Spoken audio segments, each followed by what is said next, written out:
Back to സാലൻ learning. Akhila miss ആണ്. So ഇതാ നമ്മുടെ അക്കാദമിക് ഇയർ ഒക്കെ ഇതാ കഴിയാൻ പോവാണ് അല്ലെ, നമ്മുടെ എക്സാം ഒക്കെ അടുത്തോണ്ടിരിക്കുകയാണ്. അപ്പൊ ഇനിയുള്ള ദിവസങ്ങൾ എന്ന് പറയുന്നത് നമ്മൾ കുറെ ക്വസ്റ്റ്യൻസ് ഒക്കെ പ്രാക്ടീസ് ചെയ്യേണ്ടതാണ്. അപ്പൊ ഇന്ന് മിസ് വന്നിട്ടുള്ളത് നമ്മുടെ കെമിസ്ട്രിയിലുള്ള കുറച്ച് ഇമ്പോർട്ടന്റ് ആയിട്ടുള്ള ക്വസ്റ്റ്യൻസ് ഒക്കെ, നമ്മുടെ NCERT ക്വസ്റ്റ്യൻസ് ഒക്കെ ഒന്ന് ഡിസ്കസ് ചെയ്യാൻ വേണ്ടിയിട്ടാണ്.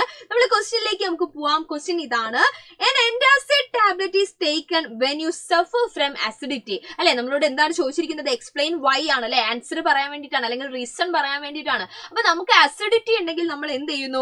ഒരു ആന്റാസിഡ് ടാബ്ലറ്റ് നമ്മൾ എടുക്കാറുണ്ട്. അപ്പൊ അത് എന്തുകൊണ്ടാണെന്നാണ് ഒരു ക്വസ്റ്റ്യൻ. അത് കഴിഞ്ഞിട്ട് എന്താണ്? Calamine solution is applied on the skin when ant bites. നമ്മുടെ ഉറുമ്പൊക്കെ കടിച്ചു കഴിഞ്ഞു കഴിഞ്ഞാൽ അവിടെ എന്തെങ്കിലും അലർജി ഒക്കെ ആയാൽ നമ്മൾ കലാമിൻ സൊല്യൂഷൻ എന്ത് ചെയ്യുന്നുണ്ട്?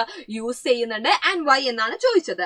Then factory waste is neutralised before depositing it into the water bodies. അല്ലെ, നമ്മൾ എന്ത് ചെയ്യുന്ന സമയത്ത് നമ്മൾ ഈ പറഞ്ഞ പോലെ നമ്മുടെ ഫാക്ടറി വേസ്റ്റ് ഒക്കെ നമ്മൾ ഡിസ്പോസ് ചെയ്യുന്നത് നമ്മുടെ എന്താണ് അതിന് മുന്നേ ആയിട്ട് നമ്മൾ എന്ത് ചെയ്യണം എന്നാ പറയുന്നത്? ന്യൂട്രലൈസ് ചെയ്തിരിക്കണം എന്നാ പറയുന്നത്. ആൻഡ് വൈ അല്ലെ, അതൊക്കെ എന്തുകൊണ്ടാണ്? റീസൺ എന്താന്നാ ചോദിച്ചിട്ടുള്ളത്. അപ്പൊ നമുക്കറിയാം ഈ മൂന്നാളും അല്ലെ, മൂന്നും ജനറൽ ആയിട്ട് പറയുകയാണെങ്കിൽ ന്യൂട്രലൈസേഷൻ റിയാക്ഷനെ ഡിപ്പെൻഡ് ചെയ്തിരിക്കുന്ന കാര്യമാണ് അല്ലെ. ന്യൂട്രലൈസേഷൻ റിയാക്ഷൻ എന്ന് പറഞ്ഞാൽ എന്താണ്? ആസിഡും ബേസും തമ്മിൽ റിയാക്ട് ചെയ്തിട്ട് സോൾട്ട് ആൻഡ് വാട്ടർ ഉണ്ടാവുന്ന ആ ഒരു റിയാക്ഷനെയാണ് നമ്മൾ ന്യൂട്രലൈസേഷൻ റിയാക്ഷൻ എന്ന് വിളിക്കുന്നത്. അപ്പൊ ഇത് മൂന്നും എന്താണ്? ന്യൂട്രലൈസേഷൻ റിയാക്ഷനെ ബേസ് ചെയ്തുകൊണ്ടിരിക്കുന്നത്. അതിന്റെ അപ്ലിക്കേഷൻസ് ആണെന്ന് നമുക്ക് പറയാൻ പറ്റും. ഇപ്പൊ ആദ്യം തന്നെ നമ്മുടെ ആന്റാസിഡ് ടാബ്ലറ്റിന്റെ കാര്യം എടുക്കുകയാണെങ്കിൽ നമുക്കറിയാം ആന്റാസിഡ് എന്ന് പറഞ്ഞു കഴിഞ്ഞാൽ എന്താണ്? ആന്റാസിഡിന്റെ നാച്ചർ എന്താണെന്ന് എപ്പോഴും ചോദിക്കാറുണ്ട്. അവിടെ നമ്മൾ പറയാറുണ്ട് ആ പേരിൽ നിന്ന് കണ്ടിട്ട് ആസിഡ് എന്ന് പോയി എഴുതാൻ പാടുണ്ടോ? ഒരിക്കലും ഇല്ല അല്ലെ. ആന്റാസിഡ് എന്ന് പറഞ്ഞു കഴിഞ്ഞാൽ എന്താണ്? It is basic in nature അല്ലെ. ബേസ് ലൈക്ക് എന്താണ്? മിൽക്ക് ഓഫ് മെഗ്നീഷ്യം ഒക്കെയാണ് നമ്മൾ ആന്റാസിഡ് ആയിട്ട് എന്ത് ചെയ്യുന്നത്? യൂസ് ചെയ്യുന്നത്. അതിന് എന്ത് ചെയ്യാൻ പറ്റും? നമ്മുടെ അസിഡിറ്റിനെ എന്ത് ചെയ്യാൻ പറ്റും? ന്യൂട്രലൈസ് ചെയ്യാൻ പറ്റും. അപ്പൊ അസിഡിറ്റി എന്ന് പറഞ്ഞു കഴിഞ്ഞാൽ നമ്മുടെ സ്റ്റൊമക്കിലെ ആസിഡിന്റെ കണ്ടന്റ് കൂടുകയാണ് അല്ലെ. ആ കൂടിയിട്ടുള്ള ആസിഡിന് HCl ഉണ്ടാവും. ഇതിനെ എന്ത് ചെയ്യാൻ പറ്റും? ന്യൂട്രലൈസ് ചെയ്യാൻ പറ്റും. അപ്പൊ അതുകൊണ്ടാണ് നമ്മളോട് എന്ത് പറയുന്നത്?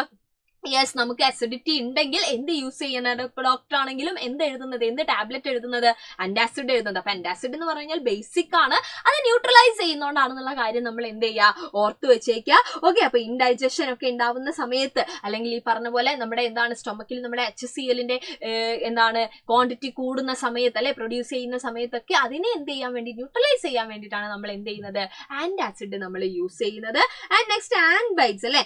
ആൻബൈറ്റ്സ് എന്ന് പറയുന്ന സമയത്ത് നമ്മൾ ഒരു ഉറുമ്പ് കടിക്കുന്ന സമയത്ത് ആക്ച്വലി അവിടെ എന്താണ്?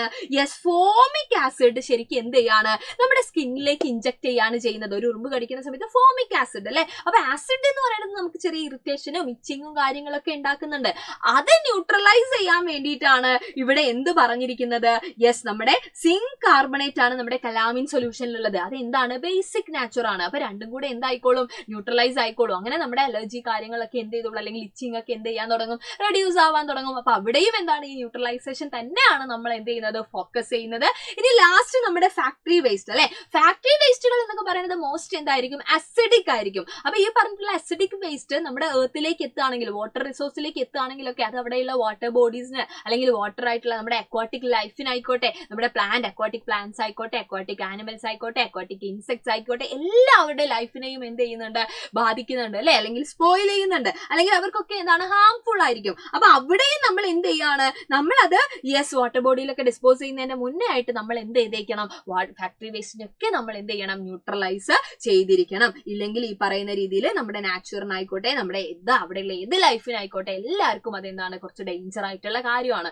ഓക്കെ, അപ്പൊ ആ രീതിയിൽ അതായത് മൂന്നും ശരിക്കും എന്ത് തന്നെയാണ്? നമ്മൾ ഈ പറഞ്ഞിട്ടുള്ള നമ്മുടെ ന്യൂട്രലൈസേഷൻ റിയാക്ഷനെ ബേസ് ചെയ്തുകൊണ്ടുള്ള ക്വസ്റ്റ്യൻ ആണ്. അപ്പൊ നമ്മൾ ആൻസർ എഴുതുന്ന സമയത്ത് ഡയറക്റ്റ് ആയിട്ട് നമുക്ക് എഴുതാൻ പറ്റും അല്ലെ. ആ കൂട്ടത്തിൽ എന്ത് തന്നെയാണെങ്കിലും നമ്മൾ എന്ത് ചെയ്തിട്ടുണ്ടായിരിക്കണം? ന്യൂട്രലൈസേഷൻ റിയാക്ഷനെ നമ്മൾ ഈ ജസ്റ്റ് ഒന്ന് മെൻഷൻ ചെയ്തിട്ടുണ്ടായിരിക്കണം. ഓക്കെ, ഇപ്പൊ ഫാക്ടറി വേസ്റ്റിന്റെ കാര്യമൊക്കെ നിങ്ങൾ ജനറൽ ആയിട്ടൊക്കെ എഴുതുന്നുണ്ടാവും. പക്ഷെ അതിന്റെ കൂട്ടത്തിൽ ഈ ന്യൂട്രലൈസേഷൻ റിയാക്ഷൻ ഡെഫിനറ്റ്ലി അവിടെ വന്നിട്ടുണ്ടായിരിക്കണം. അത് എന്താണ് എന്നൊക്കെ ഉള്ളത് അവിടെ പറയുകയാണെങ്കിൽ തന്നെ നമ്മൾ ഈ ക്വസ്റ്റ്യന്റെ ഒക്കെ എന്ത് ചെയ്തു? ആൻസർ കംപ്ലീറ്റ് ആയി എന്ന് നമുക്ക് പറയാൻ പറ്റും. ഓക്കെ, അടുത്ത ക്വസ്റ്റ്യൻ എന്ന് പറഞ്ഞാൽ എന്താണ്? State differences between acids and base. നമ്മുടെ ഫസ്റ്റ് ചാപ്റ്റർ ഒക്കെ ആയതുകൊണ്ട് തന്നെ നമ്മൾ മറന്നു പോയിട്ടുണ്ടാവും. അപ്പൊ എന്തായാലും നിങ്ങൾ ഓർത്തു വയ്ക്കുക, ഇതൊക്കെ എന്തായാലും എക്സാമിന് ചോദിക്കുന്ന കാര്യങ്ങളാണ് അല്ലെ. അപ്പൊ ആസിഡ് എന്ന് പറയുമ്പോൾ നമുക്കറിയാം സോർ ടേസ്റ്റ് ആണ്. ബേസ് എന്ന് പറഞ്ഞാൽ അതുകൊണ്ട് ബിറ്റർ ടേസ്റ്റ് ആണ്. രണ്ടും നമുക്ക് കമ്പയർ ചെയ്ത് പറയാൻ പറ്റും. ഇനി ആസിഡിന്റെ കാര്യം പറയുകയാണെങ്കിൽ നമ്മുടെ ലിറ്റ്മസ് ലിറ്റ്മസ് പേപ്പർ എന്ന് പറയുന്ന സമയത്ത് ബ്ലൂ ലിറ്റ്മസ് പേപ്പറിനെ റെഡ് ആക്കുന്ന ആളാണ് ആര്? നമ്മുടെ ആസിഡ് എന്ന് പറയുന്നത് അല്ലെ. ബ്ലൂ ലിറ്റ്മസിനെ റെഡ് ആക്കും. എന്നാൽ റെഡ് ലിറ്റ്മസ് ആണെങ്കിലോ അതിന് പ്രത്യേകിച്ച് എന്തുണ്ടാവില്ല, കളർ ചേഞ്ച് ഒന്നും ഉണ്ടാവില്ല. ഇനി നമ്മുടെ ബേസിലേക്ക് വരുവാണെങ്കിൽ അത് റെഡിനെ എന്താക്കുന്നുണ്ട്, ബ്ലൂ ആക്കുന്നുണ്ട്. ബ്ലൂ ലിറ്റ്മസിന് അതിൽ പ്രത്യേകിച്ച് എന്തില്ല, റോൾ ഒന്നുമില്ല, കളർ ചേഞ്ച് ഒന്നും കാണിക്കുന്നുമില്ല. ഇനി ഒന്ന് നമുക്ക് പറയാം എന്താണ്, ടെർമറിക് അല്ലെ. അപ്പൊ ടെർമറിക് എന്ന് പറയുന്ന സമയത്ത് ആ ഒരു യെല്ലോ കളർ, ആസിഡിലാണെങ്കിൽ റിമൈനിങ് യെല്ലോ അല്ലെ, എന്നാൽ ബേസിലാണെങ്കിൽ അത് എന്ത് കാണിക്കുന്നു, ഒരു റെഡ് കളർ കാണിക്കുന്നു. അപ്പൊ നമ്മൾ പഠിച്ചിട്ടുള്ള ഇൻഡിക്കേറ്റേഴ്സ് ഒക്കെ വെച്ചുകൊണ്ട് നമുക്ക് ഇതിനെ ഈ രീതിയിൽ എന്ത് ചെയ്യാം, കമ്പയർ ചെയ്തിട്ട് നമുക്ക് എഴുതാനായിട്ട് പറ്റും. ഓക്കെ, അപ്പൊ നമ്മൾ തുടക്കത്തിലുള്ള ചാപ്റ്റർ ആയതുകൊണ്ട് തന്നെ ഇങ്ങനെ കാര്യങ്ങളൊക്കെ മറന്നു പോകാനുള്ള സാധ്യതയുണ്ട്. അതുകൊണ്ടാണ് നമ്മൾ ഈ ഒരു ആസിഡ് ആൻഡ് ബേസ് എന്ന് പറയുന്ന ചാപ്റ്ററിലെ ക്വസ്റ്റ്യനുമായിട്ട് ഞാനിന്ന് വന്നിട്ടുള്ളത്. ഇനിയും നമുക്ക് എന്താണ് ഫിസിക്കൽ ചേഞ്ചും കെമിക്കൽ ചേഞ്ചും ഒക്കെ നമുക്ക് നോക്കാനുണ്ട്. ഡിവിഷൻ ടൈമിലൊക്കെ നമ്മൾ പറഞ്ഞതാണെങ്കിലും ക്വസ്റ്റ്യൻസ് തന്നെ നമുക്ക് ഡിസ്കസ് ചെയ്യണം. അത് കേട്ട് നമുക്ക് വീണ്ടും കാണാം. അതുവരെ എല്ലാവർക്കും thank you so much and by.